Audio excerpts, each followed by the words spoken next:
Hey everybody, welcome to another episode of Health, Wealth, and the Ultimate Self. We are here today and we're mixing up.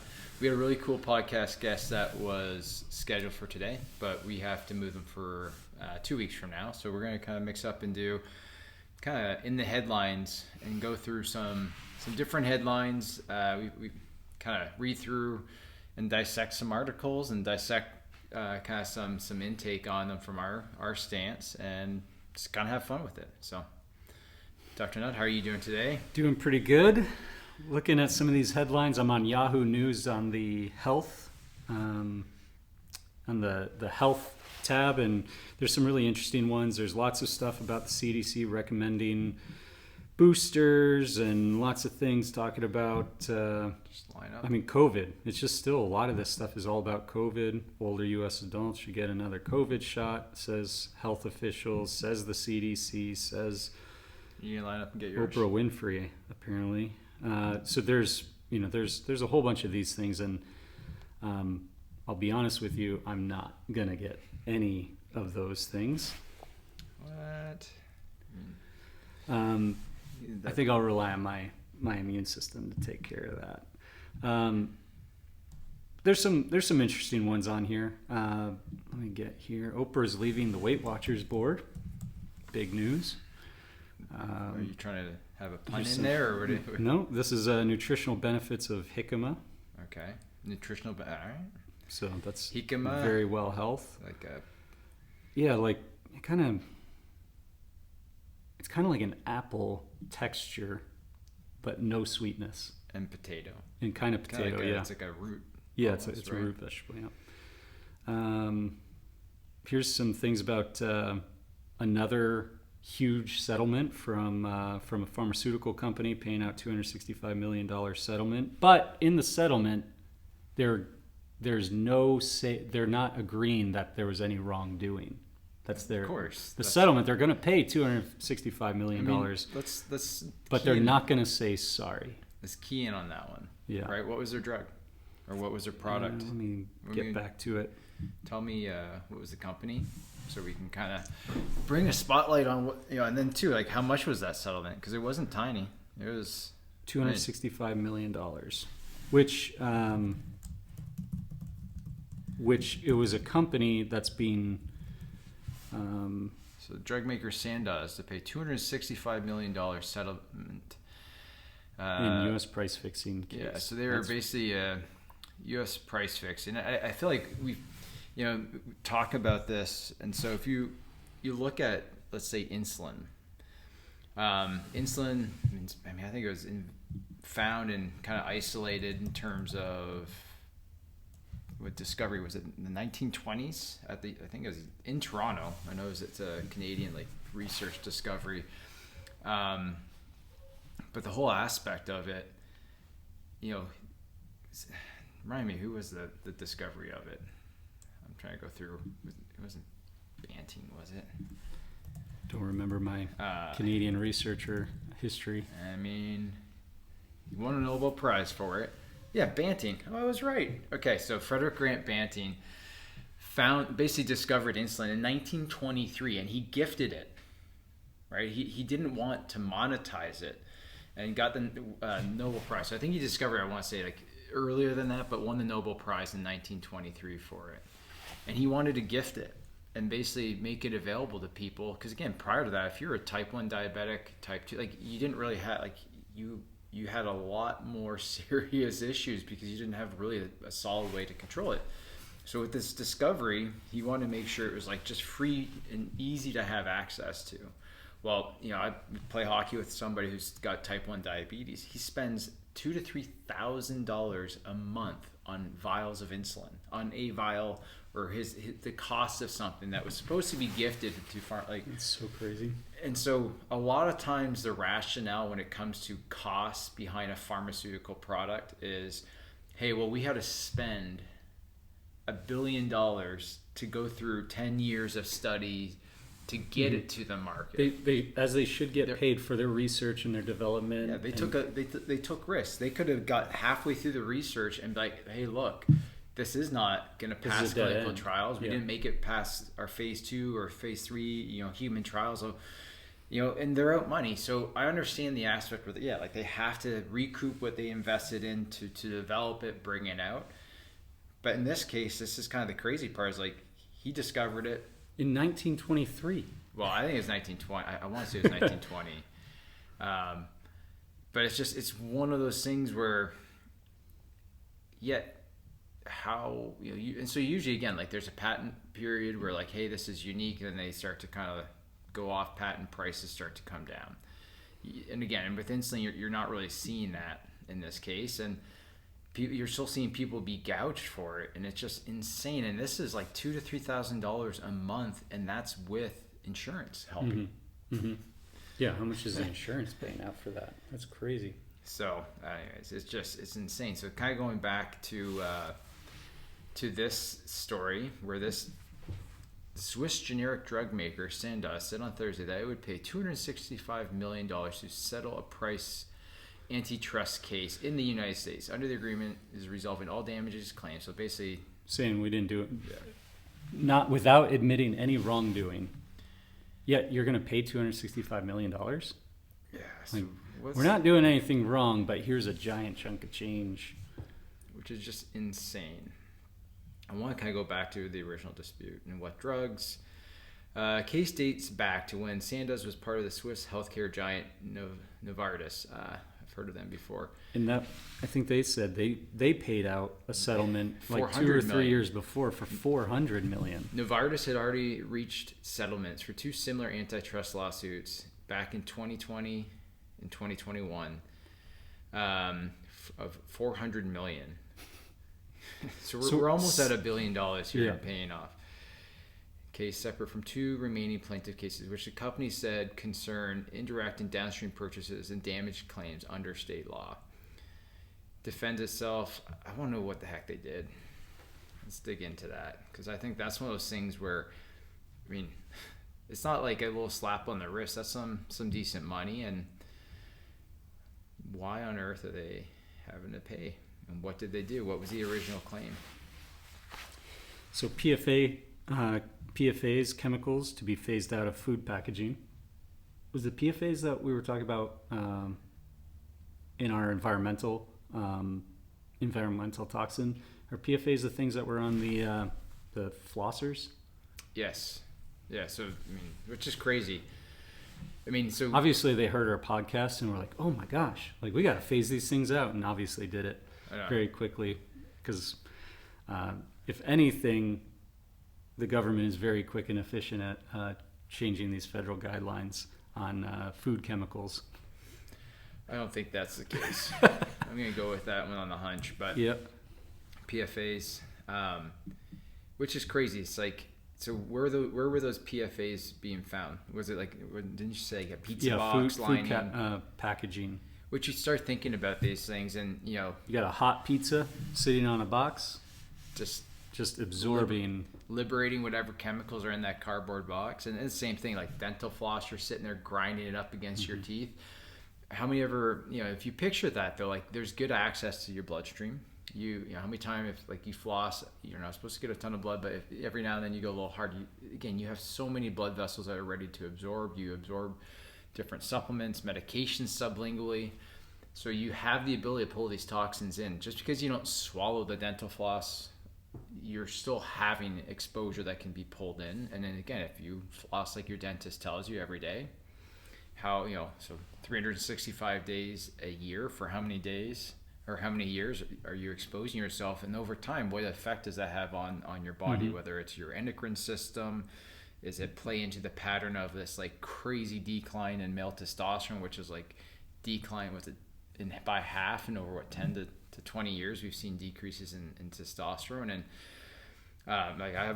I know somebody who had a really good healthy testosterone for his age and moved back from South America in 2020 2021, and levels have like plummeted.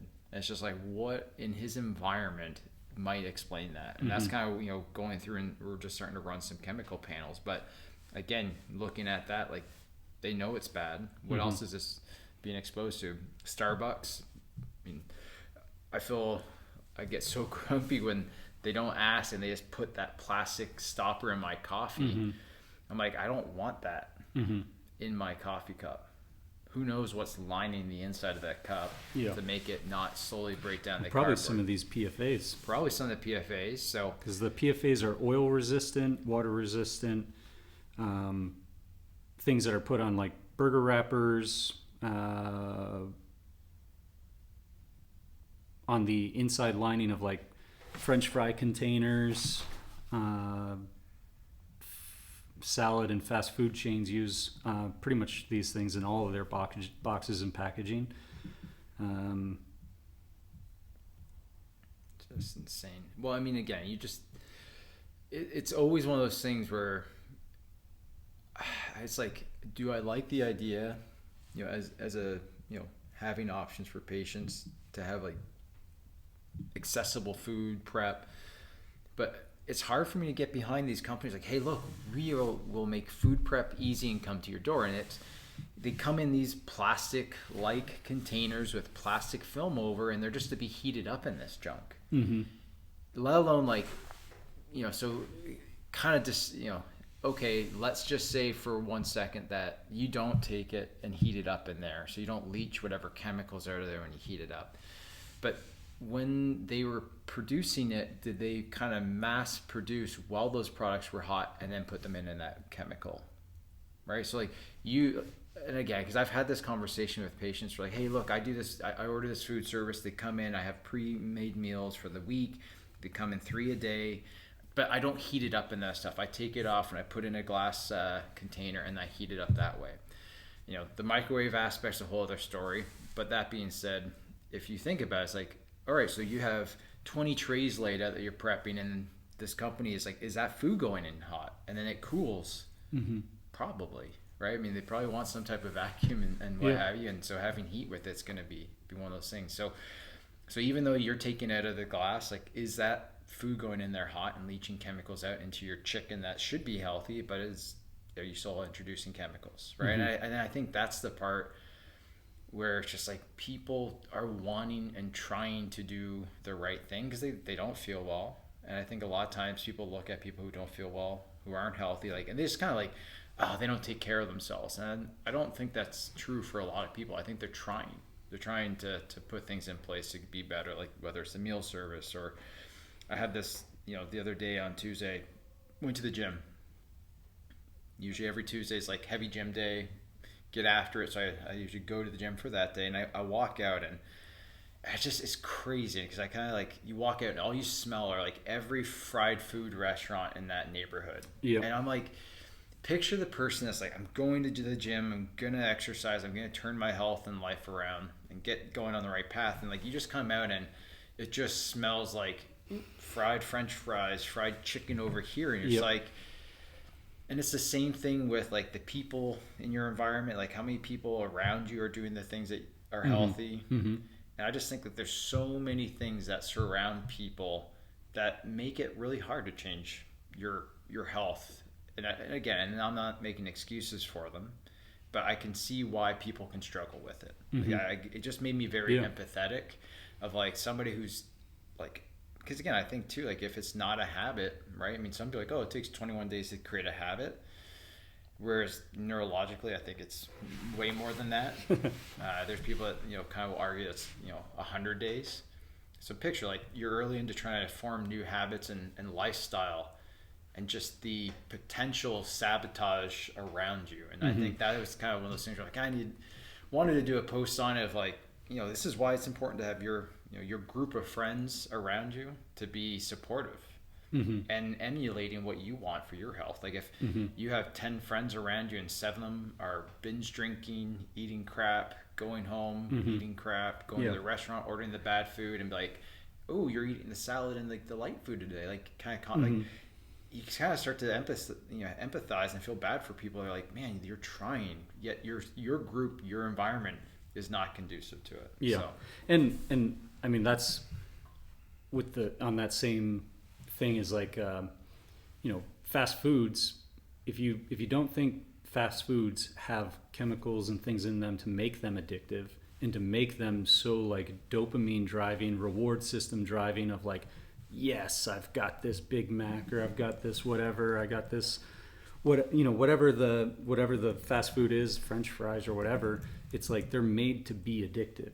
Yeah, They're made, and like I want to say there was I saw something that it's like McDonald's French fries have like 29 ingredients.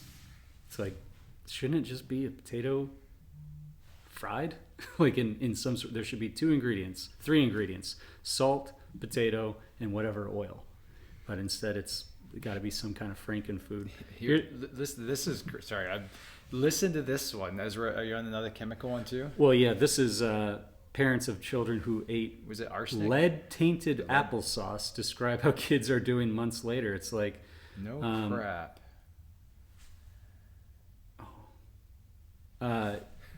It's like, even then you're trying to do something good for your kids, like give them applesauce pouches, and there's lead poisoned kids. This kid had 23.4 micrograms of lead per deciliter, far greater than what's seen in most children. Just crushes your mitochondria. I mean, just crushes the cell. That is unbelievable toxicity. Listen to this article. And again, if you're current, like it baffles me because this is going to be probably a longer tangent. So here's an article: boiling tap water could remove up to 90% of the microplastics in it. So this article tells us a couple things.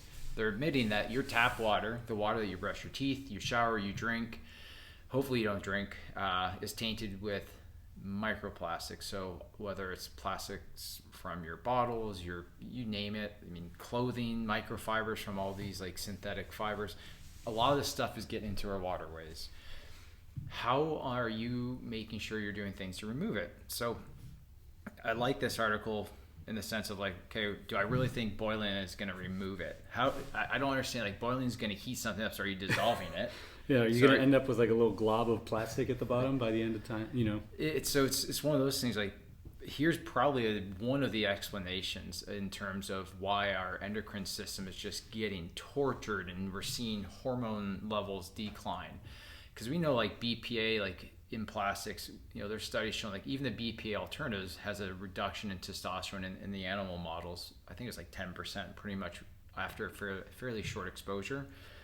They're in the air, they're in the water, they're in the soil. So what are we doing to remove these? So again, if you like, well, don't worry, I buy bottled water. It's like, okay, well, great. Most of your bottled water is bottled up municipal water. Now you're just spending extra for the same crap. Mm-hmm. It's just, they make it sound fancy. They put a marketing aspect on it, and they charge you $2 for it. And then it's in a plastic bottle, so you're still getting it. And that plastic bottle might have been sitting in 100-degree weather in the back of a truck, leaching plastics into it. Especially here in Texas. It just, you see these guys like they're construction workers, and they just grab that case of water from outside the gas station as you're pumping your gas and toss it in. They're going to drink 4 or 5 of those, and you look at them, like they look puffy, they look inflamed, they look like this metabolic syndrome on steroids, and you're like, I mean, they're laboring, right? I mean, they're out there working. Yeah, they're probably not eating great food, but at the same point, you're like, hey, you're still burning calories. So like, why is there more to the mechanism why you're getting fluffy? I always think that when I see it happen, but again, just crazy to, so they're basically willing to say you need to boil your water to remove 90% of the microplastics. Here's another little piece of it. Some studies have examined the effects microplastics have on the human gut microbiome. So you're telling me that these microplastics change the diversity of our gut bacteria? Well, no crap. But again, so let's extract, like, if you're taking a probiotic but you're still drinking tap water, you're probably just lighting like money and setting it on fire. That's pretty much the equivalent on that.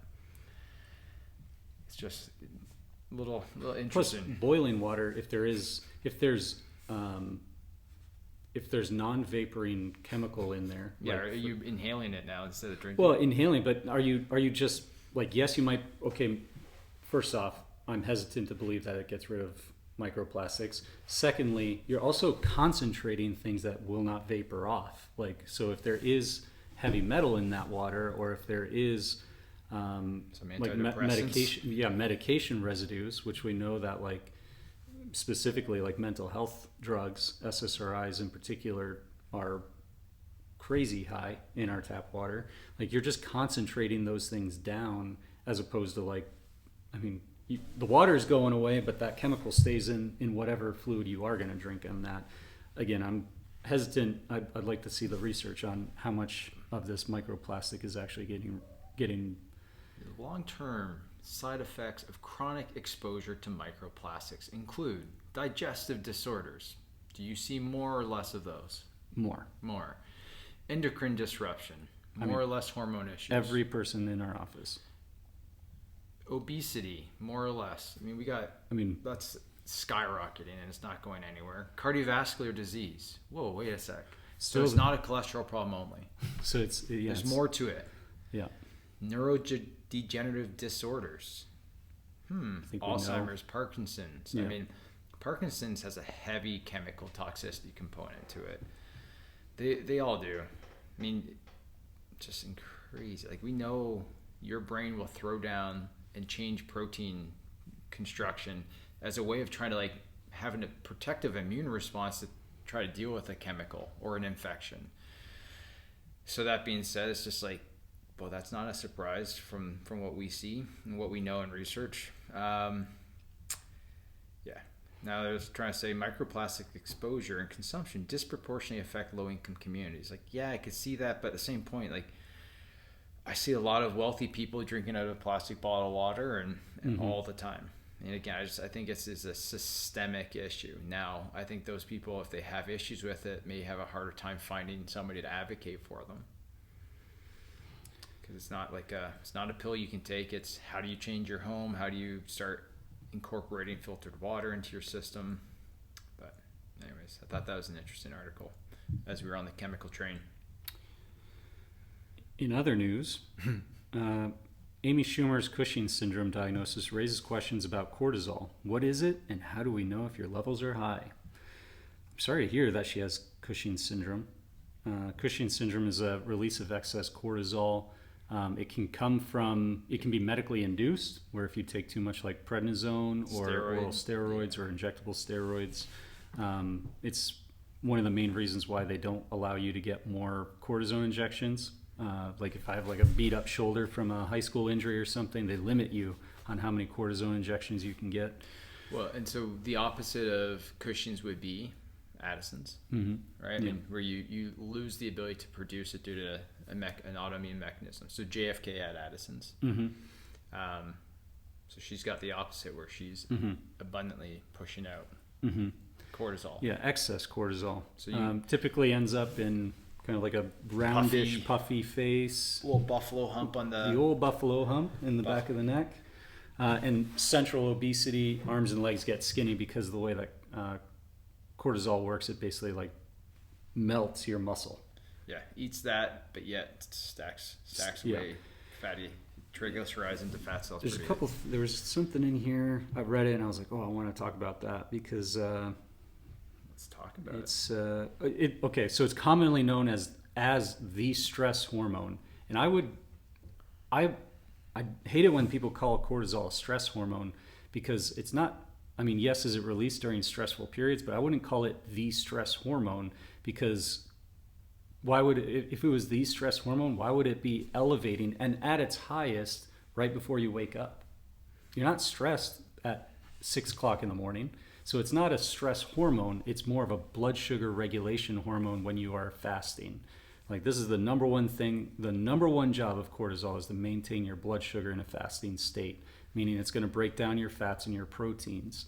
I never call it the stress hormone. Also mitigates inflammation. Yeah. Right? I mean, it has an inflammatory kind of role to it. And that's when we kind of talk with our patients in our community about it. It's like, here are the many hats that it wears, right? So if you have a problem with it, you, like a lot of people, like Dr. Nutt was saying, they come in saying like, oh, it's just stress.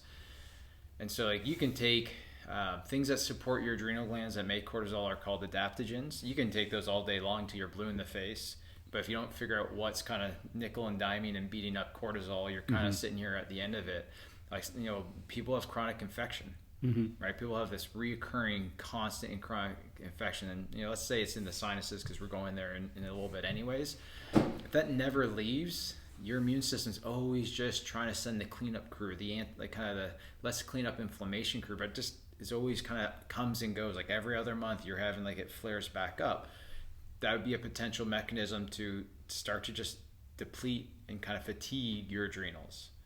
And I think that's on a very superficial level in the nutritional, like functional med world. I feel like let's go do a 4-spot like adrenal panel and map out your cortisol and then give you some adaptogens to fix it and get your energy back. And again, I think it's, hey, that's great, but if you miss why it was beat up in the first place, then I think there's an issue where it's like, hey, you felt great for 6 months, and then I actually had one of these people the other day. I took adaptogens to help for like 2 months, and now I'm like so exhausted and fatigued. I'm like, yeah, you never took your whatever made you in that boiling pot of water and stress. You never removed yourself from it. You're just trying to throw cold water on while you're in it, and at some point it's gonna have a less of effect. So it's interesting. So when was she diagnosed with that? Just recently, I think.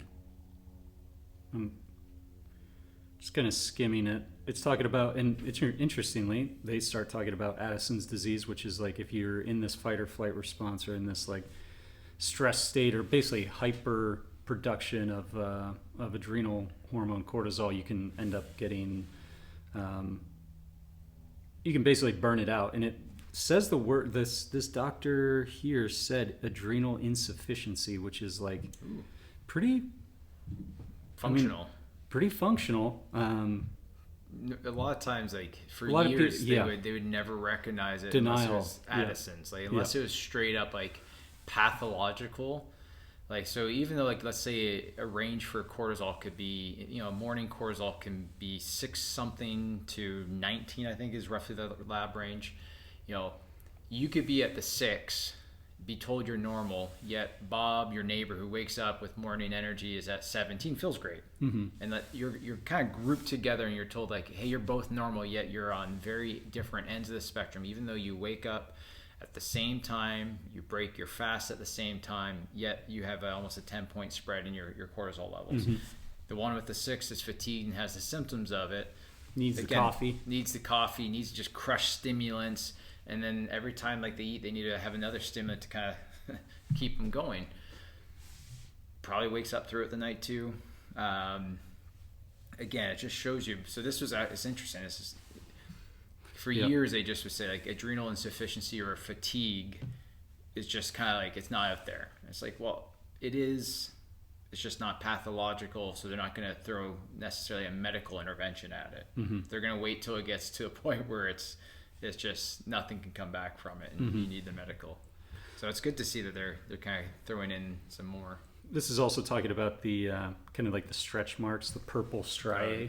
Basically, the purple or reddish striae. Basically, it looks like almost like zebra stripes. There's one every few inches or every few centimeters in some cases, and they're like super purpley or super red, usually on the belly.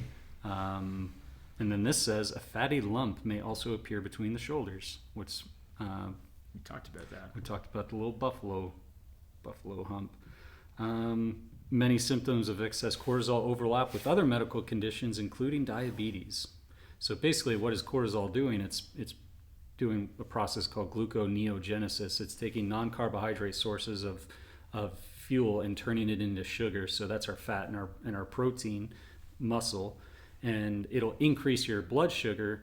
And like I said, in your fasting states, cortisol is supposed to regulate your blood sugar, keep it in that keep it in that Goldilocks zone. And as soon as your blood sugar starts getting a little bit low, it's been a few hours since you've eaten, cortisol should elevate your glucose back into that and keep you in that happy, healthy kind of Goldilocks zone.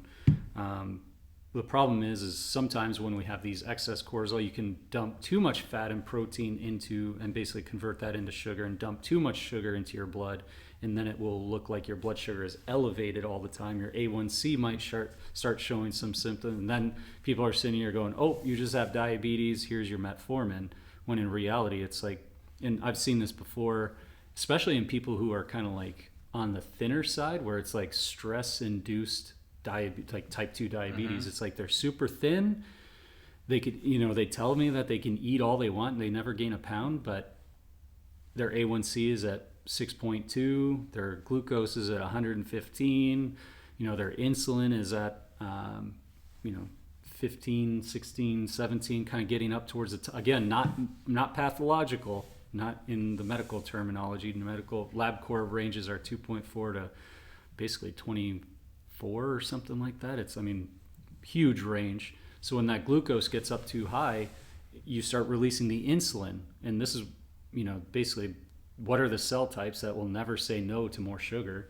Like fat cells. So that's when we get the central obesity. We start breaking down our muscles in our arms and our legs. So we get these skinny little arms and legs, and then a big round pot belly with striae, that purple or reddish kind of lining, and then the buffalo hump between the shoulder blades.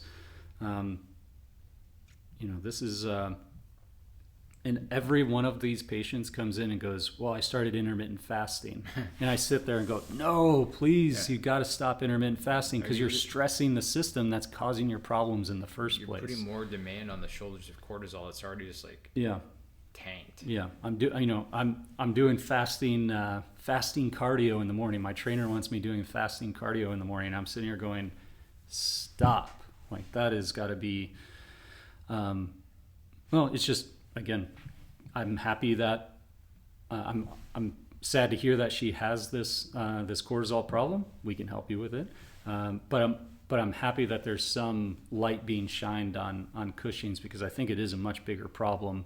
I think there's a lot of people out there who are overstressed, both psychologically or physiologically, like we were talking about with these inflammatory problems with all the environmental toxins and things like that. Well, cortisol is also anti-inflammatory. It's a control and regulate inflammation. So could this be part of her problem? Is some environmental toxins? What about some infections? What about some, obviously, psychological stress? I can't believe, Here's one that kind of I alluded to when we were talking about like sinus infection and cortisol and sinusitis. Here's a study. Sinusitis, so constant inflammation of your sinuses, is linked to a 40% heightened risk of rheumatic diseases. So rheumatoid, psoriatic, Sjogren's, like your autoimmune arthritises, osteoarthritises, gout, lupus, fibromyalgia, those are all rheumatoid conditions. Antiphospholipid syndrome, and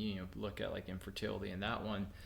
But again, but a third of the population, especially in the female population, live with a rheumatoid disease. So that being said, it's like, well, holy smokes, do we see this as a potential and commonplace for people to have lingering issues? We see it more and more where we're seeing people with perpetual sinus inflammation. And again, a lot of times, like, take your antibiotic. And you're like, well, what if it's not a bacterial issue and what if it's a fungal mold related issue and you throw an antibiotic at it? Mm-hmm. We see that all the time. Yeah. Whereas, like, majority of people for sinusitis end up just getting an antibiotic, and then here's how it's like they do the antibiotic, maybe they feel a little bit better, they stop the antibiotic, and what happens? Comes right back. Well, and again, kind of going, why would you potentially see it reoccur or come on back? So the antibiotics and bacteria have a very short life span.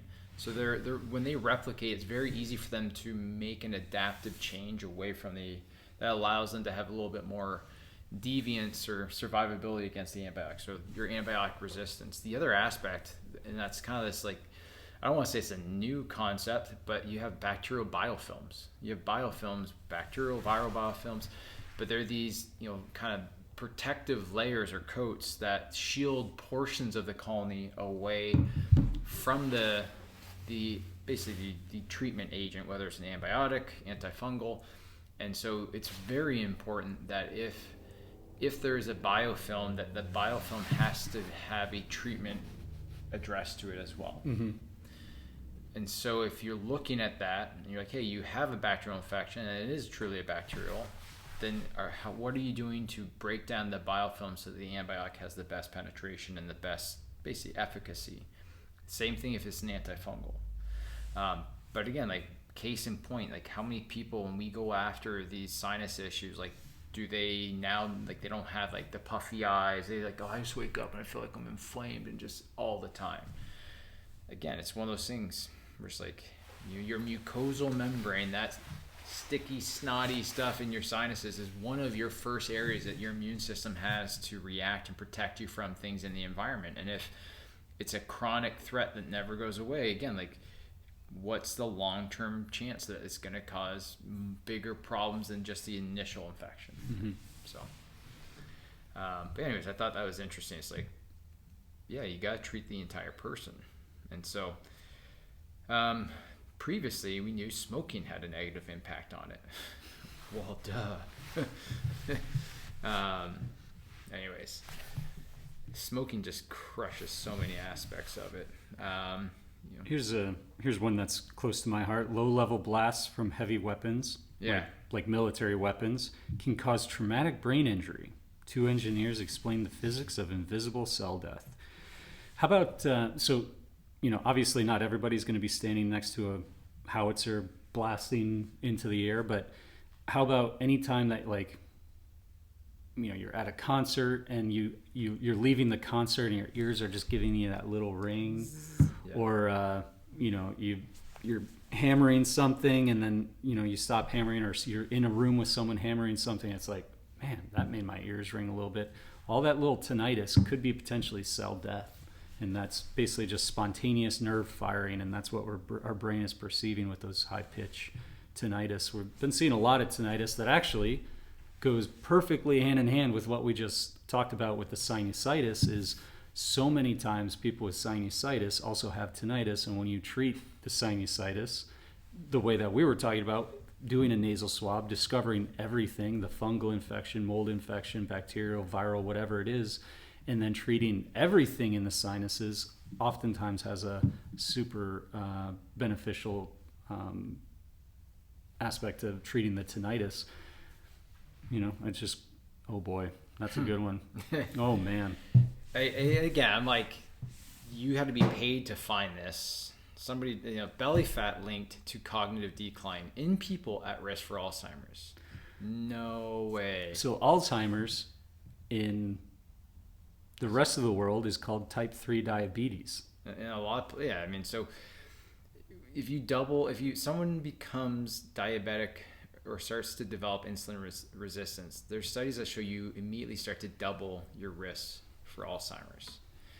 I had this conversation with somebody the other day where they're kind of discussing kind of like family history and like the ApoE3, ApoE4 gene, or allotypes 4 gene, and again, so everybody just thinks that's the only kind of, it's such a small piece of the pie, and when you even go through and you extrapolate kind of genetic risk factors, what they're finding that there's more beyond the ApoE4. So ApoE4, if you have no copies, you have roughly like a 9-10% chance in your lifetime of getting Alzheimer's and dementia. If you have one copy and one non-ApoE4 copy of the gene, your chances around 30%. If you have 2, if you're unfortunate to have a copy from mom and a copy from dad, and that's what your kind of phenotype is, you have roughly a 50% chance in your lifetime of developing Alzheimer's. Now,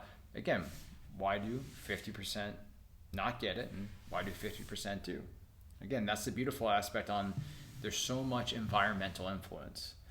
And so we know, again, if somebody is in that 50% with a heightened risk and they're pre-diabetic, diabetic, like they're probably inching along to like, hey, look, you're starting to have more things working against you to make that, you're going to fall in this 50%. And so again, this article is kind of just repeating in another language of what we kind of already know.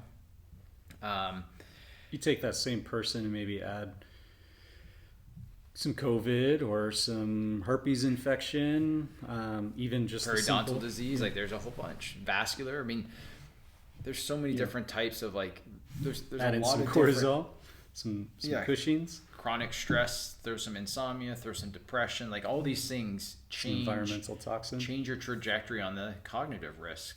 I mean, we know there's, if this is an area that's dear to you, End of Alzheimer's by Dr. Bredesen is actually a really good start to really realize that there's multiple things that kind of compound issues that make you kind of create the physiology behind Alzheimer's. That's roughly about 20 years before somebody's symptomatic. Like, this has been going on for a while by the time someone's like starting to show the signs of it.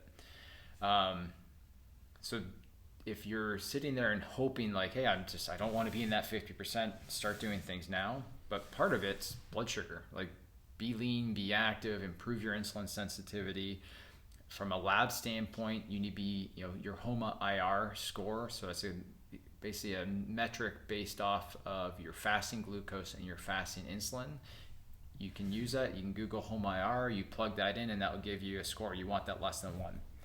If you're greater than 1, then you have some work to do to take this risk and offset it from a cognitive standpoint. I mean, you can have vascular disease, like microvascular damage, that also is a driver in Alzheimer's and speeds up the process. So again, also being diabetic, having insulin signaling issues increases your vascular health risk. So again, it makes sense. And it's interesting because I like the fact that they're separating like visceral fat, right? Yeah. Visceral meaning like around your organs. Subcutaneous versus visceral. So, some fat, good. Some fat's bad. Mm-hmm. But yeah. But you picture like losing some fat, fatty liver disease. Yeah. Those are other diseases associated with high levels of visceral fat, heart disease, high blood pressure, stroke, fatty liver disease, certain cancers, colorectal cancer. So again, it's just like, and again, this is where it's interesting because I feel like there's so much conversation these days on peptides. And I think it's one of those things where like the weight loss peptides I thought you see a lot of people that just want to come out and blast them. And like, they're horrible and you take one, you're like an idiot. Mm-hmm. And then there's people who are like, again, I'm like, okay, so let's look at this from a realistic perspective. And again, is there a cost-benefit analysis that needs to go into play? So let's say somebody's 100 pounds overweight.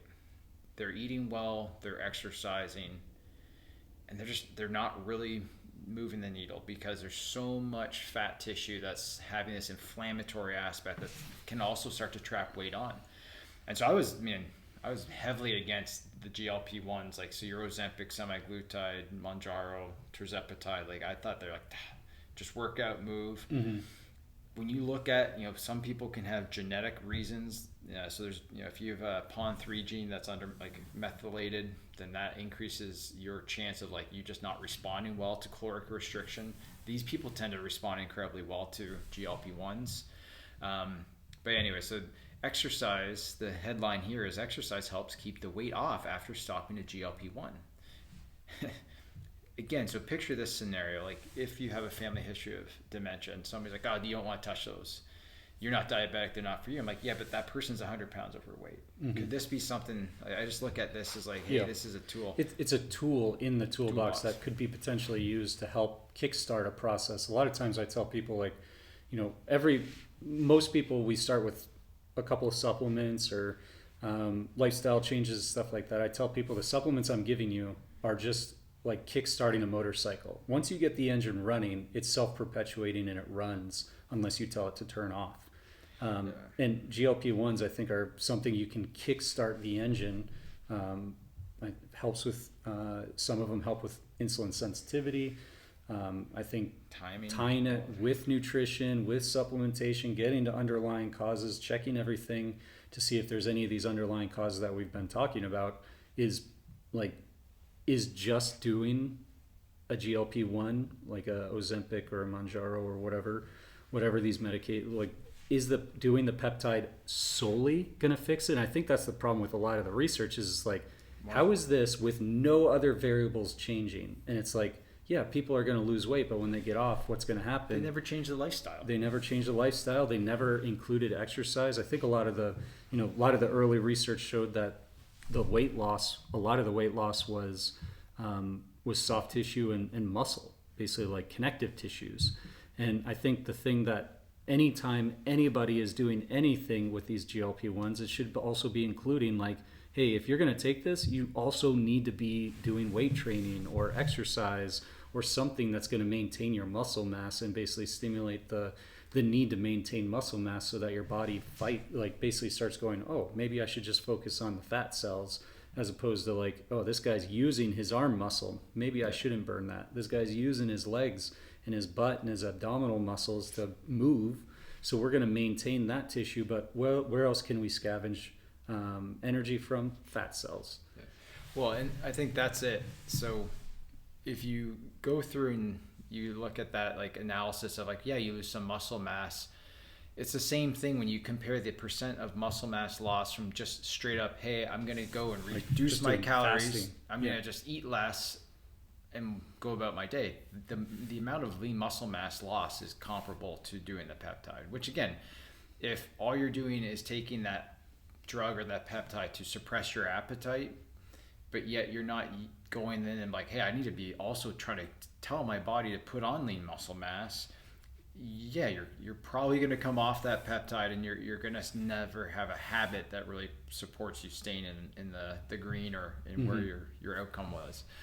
And so, you got to exercise, you have to eat clean and eat real food, or else you have to, same thing, go back to the filtered water conversation. Like, if you don't clean up your environment while you're doing this peptide, I just think it's idiotic to expect that like you're gonna have a good outcome if you try to come off of it. Like you didn't do a damn thing to really clean up your lifestyle. You just piggybacked on something that supported you losing weight. Why not combine? Hey, look, I want to lose weight. Like, say somebody's 100 pounds overweight, and like I don't want cardiovascular disease. I don't want high blood pressure. I don't want all the risk that comes with these things. I want to make sure I get myself out of this risk as fast as I can, but then have a game plan to maintain it. And part of that should be basically laid out when they go out together, right? Like they should go together. They should be prescribed as, hey, you're going to need to lift heavy stuff 3 days a week. Want you to move every day. Want you to have so much protein consumption every day, so that you do everything to protect and fight for lean muscle mass and eat real food. Like, at least have that as a core structure of your game plan. So good thing this guy that was talking about it said like you need to have a structured exercise regimen. Yeah, and that's it. So that was kind of what the study found was there was a group, there was a 10% in body weight with exercise. Great. But the study basically showed that your chance, you maintain your results if you have exercise built in by the time you've stopped your GLP-1, which I think that's the funny part. The folklore is like, oh, I can never come off of these peptides. That's what you always hear is like, I heard you can't come off these peptides. Like, you can, but you have to, you probably just need to wean off them like everything else. Like if your doctor prescribes you an antidepressant, they're probably not just going to say, hey, let's stop it cold turkey and hope you feel good. Yeah. It's the same thing. You have to have a game plan for it. And again, part of that game plan is creating an environment that is healthy beyond just what you eat. It's healthy about how you move, how you think, how you sleep, and the chemicals and the entire environment around you. But anyways, I'm not so quick to say that they're a bad thing, especially if they're taking an offsetting cardiovascular risk and you have the right piece around it. But yeah, again, used as a tool, but you're not going to build a house with just a hammer. Right. You got to have a foundation around it, and it's part of an overall game plan to help the person on every front. So, alrighty. I mean, I think we chewed on a little pun, but I think we felt like we chewed on a bunch of different headlines. It was fun. I think we need to do this, mix this in, and be fun to have a guest on and do the same thing, and maybe have them kind of go on some of these headlines as well. So, alrighty, everybody. Well, thank you, and we'll talk to you next time.